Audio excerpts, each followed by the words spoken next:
Mga kapuso, posible nga iga-extend sa Vatican ang oras ang pag-akomodar sa mga tumuluo nga nagabisita sa haya ni Pope Francis sa St. Peter's Basilica.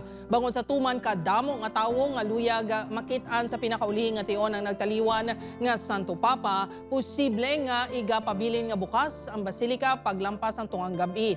Base sa orihinal nga plano, ang public viewing ang tubtob lang sa tungang gabi sa Miyerkules kag Huwebes kag hasta lang alas 7 sang gabi sa Biyernes. Sa lubong ni Pope Francis sa Sabado, ginalauman ang pagtambong sa mga damo nga world leaders, lakip na si US President Donald Trump.